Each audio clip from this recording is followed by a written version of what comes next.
Hey everybody, Brian here from Touring Plans. As you know from the title, I am at Halloween Horror Nights. I'm specifically at the first Halloween Horror Nights. It's Friday, September 14th, 2018, of course. I'm in Universal Studios, Florida, next to a photographer that is just having a wonderful time right there. First, let me tell you about the event, how I got in here, and what the plan is. I've never been to a Halloween Horror Nights before. This is my very first one.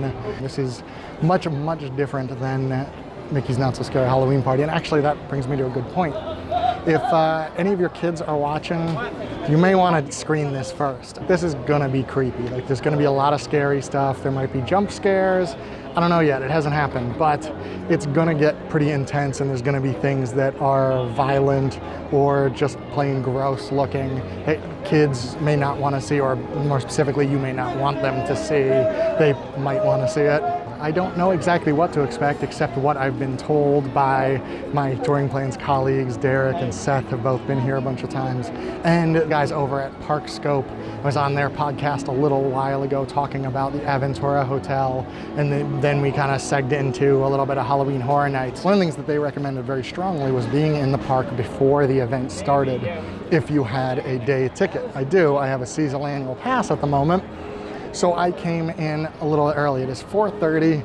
Don't know if you can see, but outside those gates back there, there's quite a few people standing and sitting. Those are the people that just have the Horror Nights tickets. They can't come in until closer to 6 o'clock when the event starts.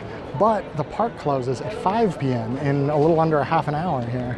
So I, along with everybody that is already in the park, will be allowed to stay inside at what are called stay and scream spots. And there are 3 different spots. You can read all about this on blog.touringplans.com. Joseph Matt, one of the people from that previously mentioned Park Scope, did a preview for us where he talks a lot about this. Halloween Horror Nights is split up into 2 major things. There are the houses, which are haunted houses basically, but kind of jacked up a little bit from what I hear anyway. And there are 10 of those, and those can get really, really long lines. Then there are also scare zones, which are areas of the street that are also very heavily themed, that you just walk through and kind of get jump scared as you go by. And the theme of this year's Halloween Horror Nights is the 80s, which is just perfect for me. I'm looking forward to it. It is like when I was at Mickey's Not So Scary Halloween Party. It's very hot. The heat index is somewhere in the 110 range. There is sweat running into my eyes right now, for those wondering. Now, I mentioned the houses and the scare zones. I cannot film inside any of the houses. They just won't let you in. Honestly, you probably wouldn't see much. They're dark. I can film everywhere else, I've been told, so I will. And I will explain the houses to you. I will describe them, tell you my personal opinion about them. I do enjoy horror movies, and I have watched or rewatched most of the movies these are based on.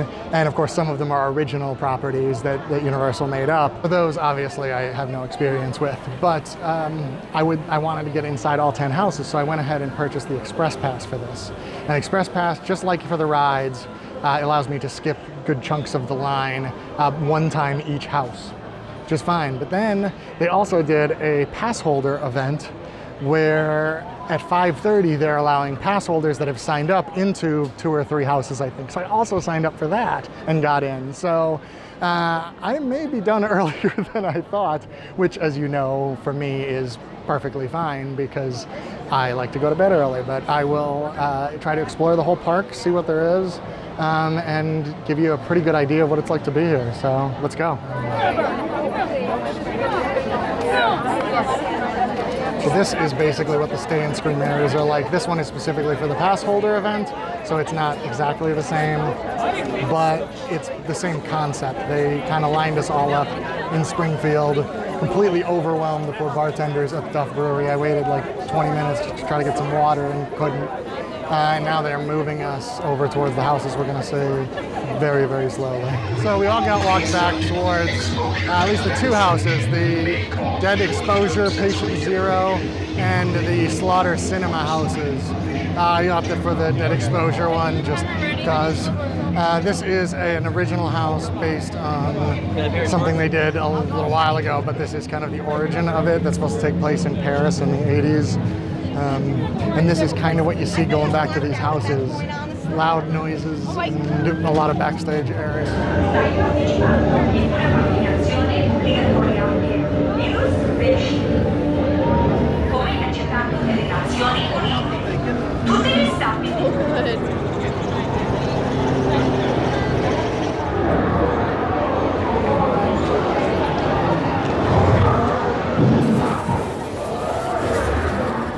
almost 6 o'clock now. It is 5:58 in fact.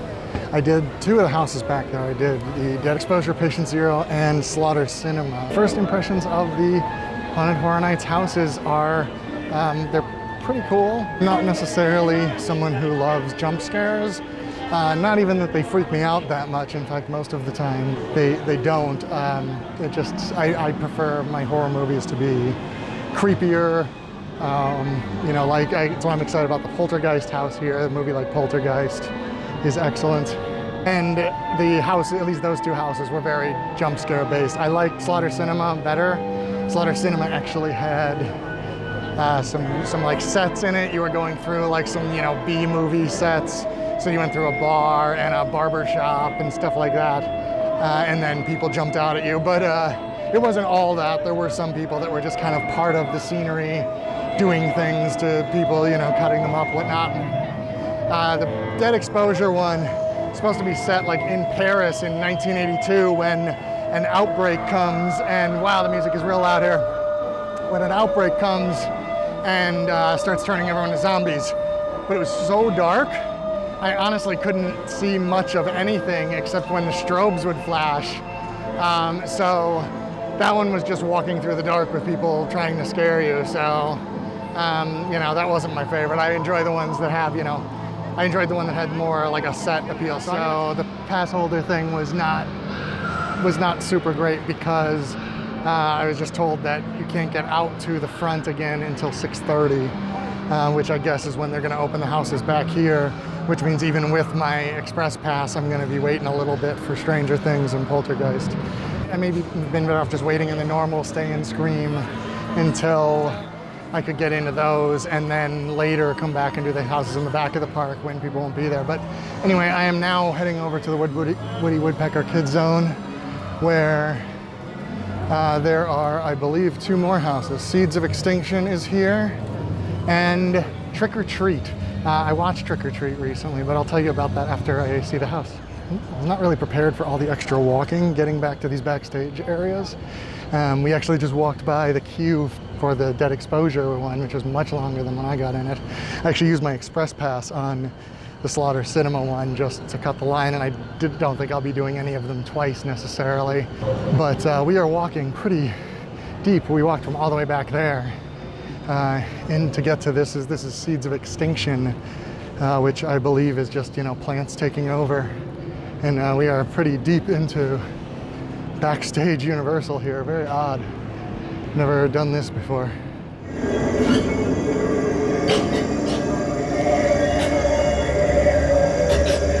Okay, quick review of those 2. The Seeds of Extinction one was kind of similar to the Dead Exposure in that it was very, very dark and hard to see. But it was like a warehouse or factory or something overgrown with plants, so it looked very neat, the parts I could see anyway. And one of the cooler things with that is somehow, I guess a lot of people hadn't gotten to it yet. I ended up going through it basically alone. There was nobody in front of me, and the people behind me, judging by the screams, were like a room behind me.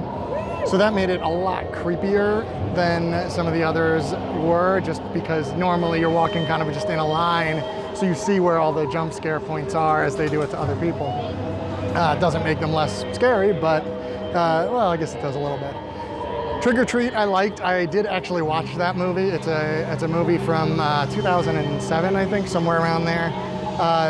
Not a major movie at all, but pretty interesting. It's kind of a, they tell a couple different stories. One about like werewolf vampire girls, one just about a murderous principal, one about, some ghost children that were driven off a cliff into a quarry and drowned in a bus. So they have a lot of those scenes there. They have the kids sitting on the front step throwing up, which is a little bit gross, but looked cool. You see half of the bus submerged. So it was very neat. That one you could see a lot better in, and it was nice to see the work they've actually put into it. So now we are going to walk through my first scare zone here. And it is literally just a walkthrough outside. You can see that guy over there, this guy right here.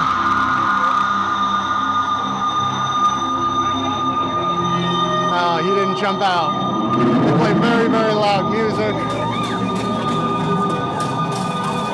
I imagine they're a little bit creepier in the dark than they are right now. Interesting, it's a cool wrinkle.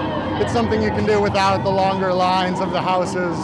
And you know, it is a little bit more creepy than it is jump scary, which, like I said, is my kind of horror. It is 6:40 now, and this is the line for Stranger Things. The posted wait was 100 minutes. The person up front said it was probably close to that. Naturally, I used the express pass. Stranger Things house is definitely cool. Got to see a lot of scenes from the series, specifically the first series, I feel like, which I honestly don't remember as much. It's been a long time since I've watched that one. I felt like there wasn't quite as many jump scares. Most of them were, you know, Demogorgon based. And the Demogorgons were cool. They had the little like flap thing on the front that opened and closed, which was very neat. But there was actual like actors in there. There was Dustin, a Hopper, Winona Ryder, poor lady that had to just keep chopping the wall over and over again, which I thought was interesting. So now I am down here, and this is one of the scare zones. This is Vamp 1985.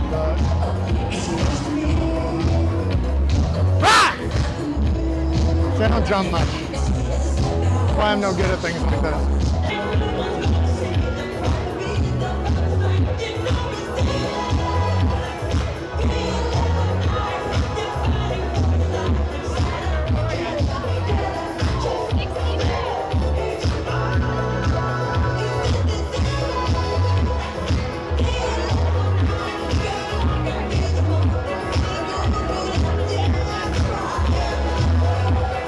Going to Poltergeist. It's only a 60-minute wait with the express pass. Shouldn't be too bad. I actually did wait about 35 minutes or so to get in Stranger Things, even with the express pass. So you know how long that real line was. After I get done with Poltergeist, which is the other Stranger Things and Poltergeist were the two that I'm probably most excited about, that and the Killer Clowns from Outer Space scare zone. After I do this, I think I'm going to take a break. I haven't been drinking as much water as I should, and I actually haven't had anything alcoholic, which is not like me, but it's so hot, and I've been rushing a lot, and I know I'm underhydrated, so I don't want to push it. Plus, I'm going to try to stay past like 9, and you know I have a tough time with that. Something you don't see very often. That up there is the track for the Hogwarts Express. The Exorcist House was the first one of the movies that I know that I've been a little disappointed, and I love the way it starts. It starts by being disturbed by, you know, hooligans on dirt bikes wandering the streets. The way you enter is very cool.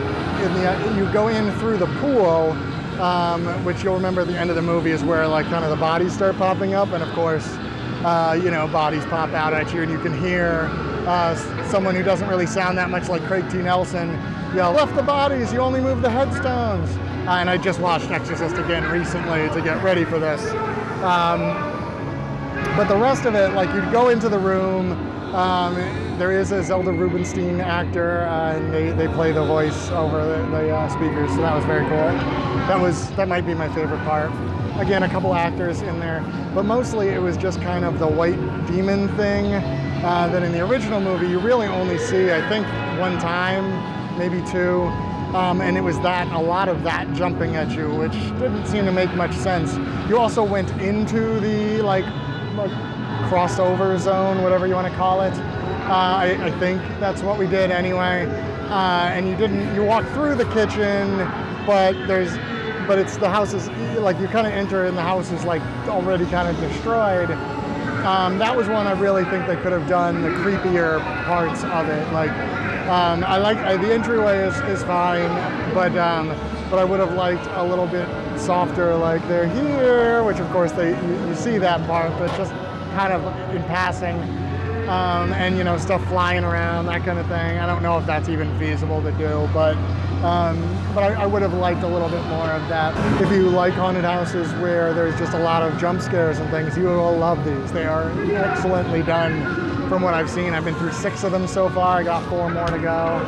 I gotta check out the scare zones, but I mean, kind of wait until it gets dark, which it's starting to get dark right now. So I am just taking a break. Got my bottle of water here.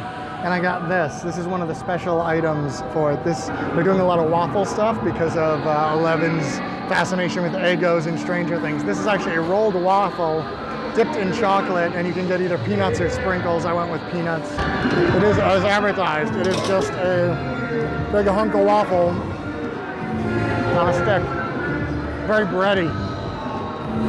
Not bad though. Right now it's 7:46 is all, so pretty early in the night. This event doesn't end until I think 1 a.m. There's literally no chance I will still be here at 1 a.m. But I do want to make sure I show you everything that I can. I wish I could show you inside the houses, but I can't do that. So now I'm walking back to, forgot the name of this house. Happily Ever After? Scary Ever After? It's on my map. I could look at my map. Scary Tales, Deadly Ever After. And this is the Wicked Witch has taken over and, I don't know, made everybody scary, I guess. This one actually has a longer wait than the Poltergeist house, which surprised me a little bit. Okay, hopefully you can still hear me. The music has gotten somehow louder here. I actually did 2 more houses. I did the Wicked Witch one that I can't seem to remember the name of, and I also did the Carnival Graveyard. Both of which I actually liked quite a bit more than I expected to. Both of them had really, really cool entrances like inside the houses. The ones that are over here in the warehouses, like in the New York area, it's really nice. They're air conditioned, but like really air conditioned. And the Poltergeist one had like downright cold parts. But they don't have the facades like the Seeds of Extinction one did with the school bus and that kind of stuff. But both of those 2 houses did cool stuff. Plus, they were a little bit brighter. You could kind of see what was, you know, all the work that they had done, which was really nice. The Fairy Tales one would be definitely weird for children. I mean, they showed like the Little Red Riding Hood with her like emboweled basically, and you know, it's a lot of fairy tales that have gone wrong. The Wicked Witch put a spell on them, but the entry you go in. And there's this big room, and the Wicked Witch herself is like flying over you. It's an actress on a wire, which is really awesome. I think these are my last 2 houses here. I think I've got Bloomhouse and Halloween 4. So let's get to it. Okay, so now I'm over in front of Mel's Die-In here. One of the cooler, small little gags that they do. The Bloomhouse house is the only one I haven't been to. That is back by Men in Black. So I'm gonna head back that way in a little bit and do that. Halloween 4 was okay. I haven't seen Halloween 4 in a really long time. It's not streaming anywhere, so I could watch it. But it was mostly, you know, Michael Myers jumping at you. To the point that I think it hurt it a little bit, because like there are some rooms where you could see like 3 Michael Myers at once jumping around. I would rather, you know, them save him for like the big scares, but again, you know, nitpicking. Personally, I would have liked the Halloween 3 season of The Witch House, the one without Michael Myers, but with a Irish warlock or something. It's an interesting movie. But what I'm gonna do now is walk through some of the scare zones. There are 5 scare zones. The one we walked through before was the Harvest, but we'll go through it again now that it's dark. There's Vamp 85 New Year's Eve. You've seen part of that one too. Killer Clowns from Outer Space is the one that I am very close to because they're playing music from it.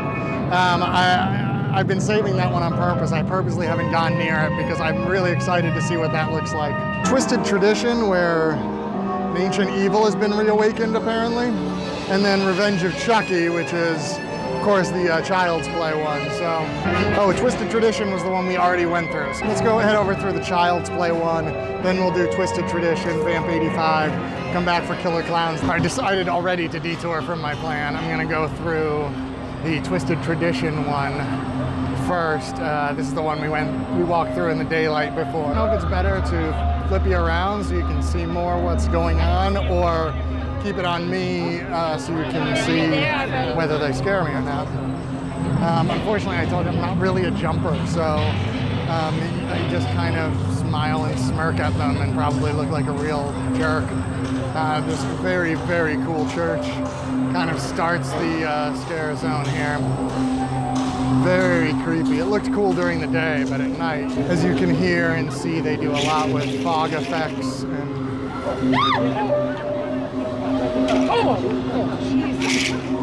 And this up here looks very neat. All of these jack-o'-lanterns hanging from the trees. Look incredible. All right, so I am gonna flip you around here and show you kind of the walk through.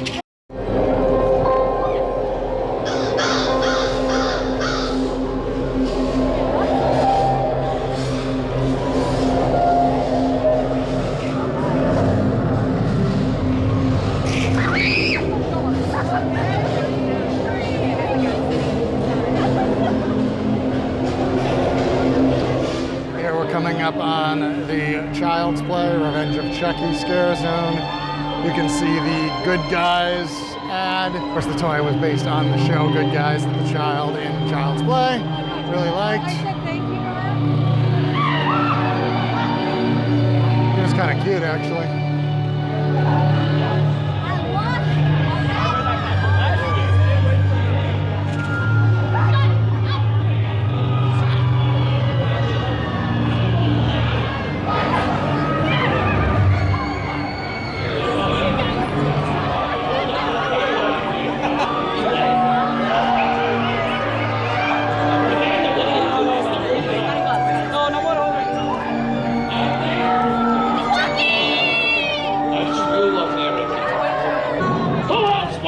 Join the cult of Chucky! Alright, you degenerates, here we go. Ade Dewey Dembela. Give me the power, I beg of you! Eve mercier de Pachayo. Sapus entea me quave mort. Ortiz me leve corde me moshe.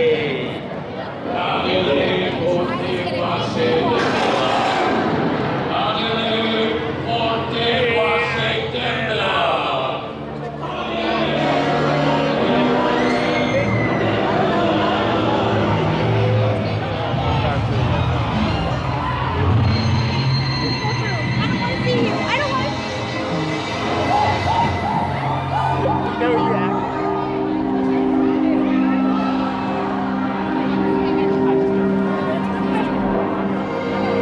Child's Play one definitely seems to be more involved than the other one. The other one is a smaller, less room. You know, the Child's Play one has that whole like stage setup, which is cool, where he chants, and a lot of the scare actors react to it. By the way, being a scare actor must be a crazy cool job to have around Halloween. Very blue right now. Cool. I will say, I don't always love when Universal pumps the music in at volume 11, but for something like this and with music like this, I'm okay with it. Now we are going around to the Harvest. This is, it has signs for all of the things, but I think it's just, again, kind of like that first one we just walked through, where it's just, you know, some creepy people in stilts, which are cool.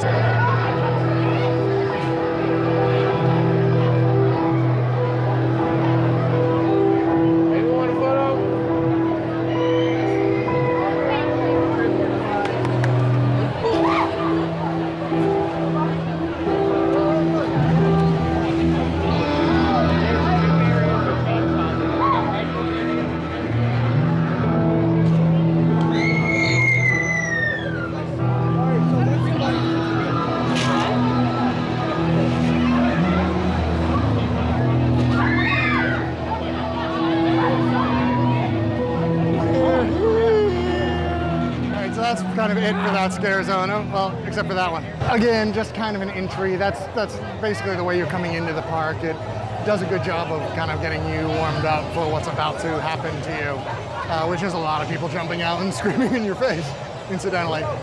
As you can see, it is starting to get pretty crowded here. It is It is about 9:15.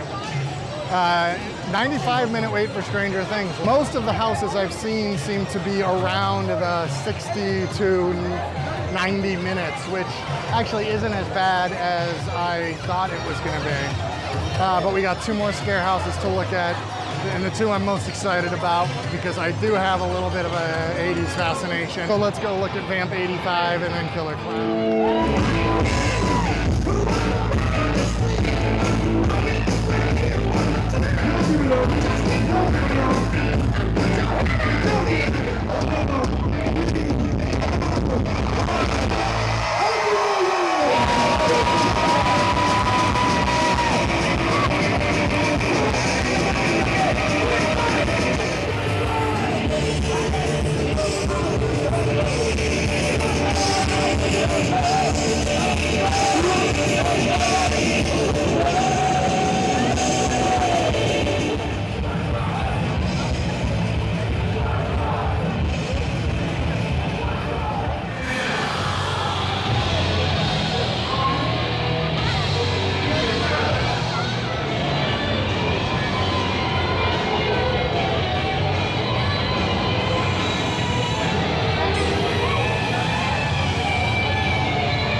In addition to generally liking the music, although they were playing Big Country by Big Country earlier, I would have preferred that. You would have gotten some Brian singing out of that one.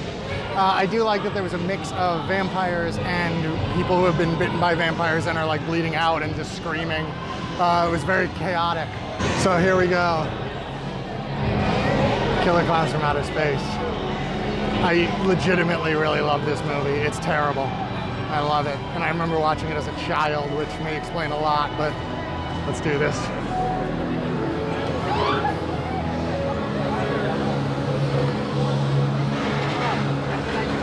I tried so hard.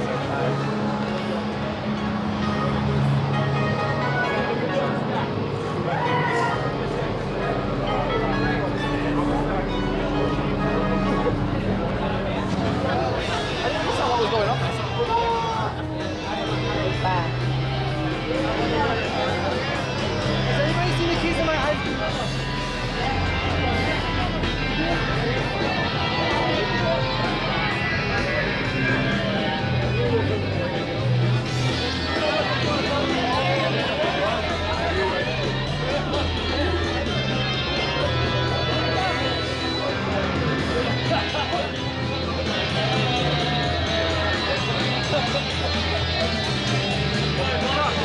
Open the truck! You have the keys! This is your fault!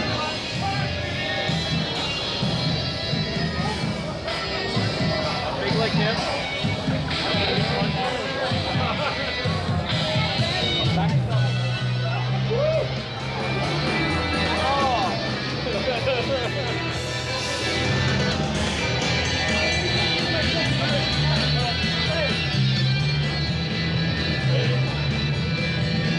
Look, there he is. Like, he's trying to get Down. Ice cream, we brought our goodies here to you. A tasty treat for while you screw. All right, so as you saw, there's not a lot to this scare zone. It's probably one of the smaller ones, but man, they nailed the look of these clowns. If you have ever seen the movie, I mean, these are the Killer Clowns from Outer Space, which makes sense. They were all practical effects in the movie. And they aren't the scariest things in the world unless you're already afraid of clowns. In that case, you know, yeah, maybe. They are creepy, which, like I've said, that's kind of my thing anyway. And it has an amazing 80s pop synth soundtrack. This is the theme, Killer Clowns from Outer Space. Listen to this.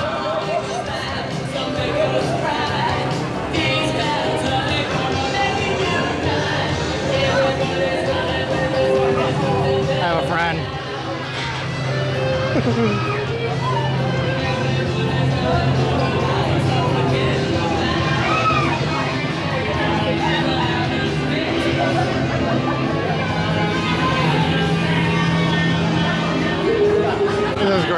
love this one. It does it for the scare zones. I really like the two based on properties. That's, you know, Chucky and Killer Clowns. And the Vamp 85 one is great. I love that they actually do a show along with, you know, scaring the crap out of everybody. I really, really like the scare zones. Now I am gonna walk over to Diagon Alley, see what that looks like, just out of curiosity. Then I'll circle around to my last house, Bloom House, and then we'll wrap this whole thing up. By Fast and Furious, they have, you know, maniacs with chainsaws. Not technically a scare zone, just maniacs with chainsaws. You know, Halloween Horror Nights. So I'm back in Diagon Alley now. As you can see, not bad. Escape from Gringotts is open. Dragon is still breathing fire. But compared to any normal time, there's really not many people here. I'll loop around this way once and then see what the wait time is on Escape from Gringotts. There's only a handful of rides open during Halloween Horror Nights. Rip Ride Rocket, Transformers, Mummy, Fast and the Furious, Escape from Gringotts, Men in Black. That's the list of attractions that are open right now. None of them, I would imagine they really don't have much of a wait. Honestly, the only real lines I see that aren't for the houses is for some of the alcohol-related stands. Wait on Escape from Gringotts, 15 minutes, it says. So, not much at all. And the few rides that are open, I would imagine they're all like that. So, if you want to squeeze in a few rides, this is not a bad time to do it. Or if you just want to look around Diagon Alley with a little bit lighter crowd. All right, one more house to go. Let's go do that. There is also a show called Academy of Villains. I'm not sure whether I'll get to check that out or not. The next Academy of Villains show is almost an hour from now. Since I only have one house to see, I don't know that I'm gonna stick around and show you that. I know I've failed you as a vlogger. I don't like that word. As a guy who's just self-absorbed enough to want to point a camera at his face all night. How about that? But I failed you as that too. Hopefully you have gotten a good idea. So I'm gonna run into this Bloom house, my last one of the 10, and I will wrap this up now. Okay, so obviously I finished the last house. I'm outside the park now. The last one was Horrors of Bloom House, which was mostly from the film Happy Death Day, but also from the first Purge. And like 80% of it seemed to be Happy Death Day, which I heard is a pretty decent movie. I didn't get to see it before I came down, and I've never seen a Purge movie. Final thoughts, this is really much more adult-oriented than Mickey's Not So Scary Halloween Party. In fact, I saw very few children here. In fact, I didn't see a ton of people that were outside, probably the 21 to 35 age demographic. I definitely felt old in some of the lines, especially towards the end of the night when people were getting a little bit rowdier. It is getting close to 11 o'clock at night now, and there were still people going in, I guess just to do as much as they could in the last couple hours.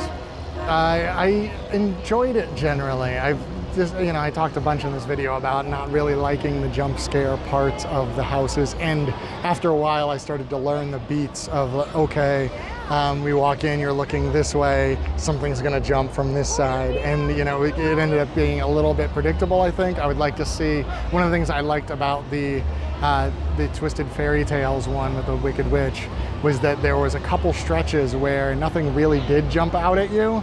And so but then the whole time, of course, you're looking for it, and it builds suspense, and I would like to see more of that. I really, really like the scare zones, actually, more than I thought I would. I love being able to just kind of wander through, linger if you wanted to. I definitely lingered in Killer Clowns and Vamp 85 quite a bit. It was crowded, but it wasn't super packed. Now the houses did have long lines, like I said, about an hour and a half for just about all of them. So if you don't have the express pass, it's hard to see all 10 in one night. You do have to burn a park day if you can. Get in there, use the stay and scream zones, get in a couple houses quick. So later in the night when you are waiting an hour and a half, you don't have as many left. But overall, I enjoyed it. So hopefully you enjoyed this video, and hopefully you got a pretty good idea of what Halloween Horror Nights was like. And thank you very much for watching. Happy Halloween.